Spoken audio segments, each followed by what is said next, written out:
The city of Budapest has become a stage for Viktor Orban's propaganda, but you can also see opposition to that propaganda. The poster right behind me, which originally read Fidesz only, has been altered to read Fidesz is cheating. I've seen several more like it across the city. With just a few days to go until the Hungarian elections, everywhere you go there are posters like this one, showcasing the leader of the opposition, Peter Magyar, alongside Ukrainian President Volodymyr Zelensky. The message about them is clear.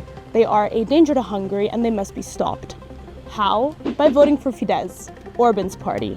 Of course, the Hungarian Prime Minister's anti-Ukraine and anti-EU rhetoric isn't new, but the fervor it has reached in the lead up to these elections is striking. Orban has made Ukraine the cornerstone of his platform, trying to scare Hungarians by suggesting they'll have to go to war and repeatedly claiming that the reason the economy is stagnating is because of the aid Brussels is sending to Kiev. Ha ez a pénz nem Ukrajnába lenne, hanem itt lenne az európai gazdaságban, akkor növekedés lenne, nem stagnálás, hanem fejlődés.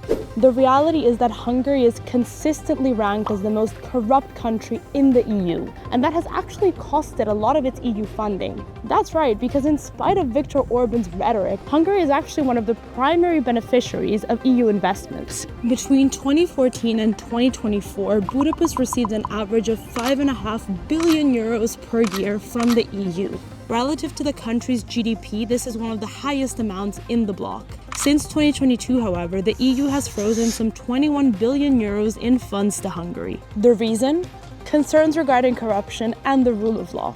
Many Hungarians are aware of this reality and their protests can be seen across Budapest. In fact, several of Orban's posters have been altered, either with stickers labeling them as propaganda or with subtle changes to their messaging. Although plainer and a lot less heavy on the fear-mongering than his counterparts, Budapest is also filled with posters advertising opposition leader Peter Magyar and his Tisza party. Magyar has centered his campaign on anti-corruption and polls have consistently ranked him between 10 and 20 percentage points ahead of Orban. Could this explain the Hungarian Prime Minister's dramatic propaganda campaign? Let us know what you think.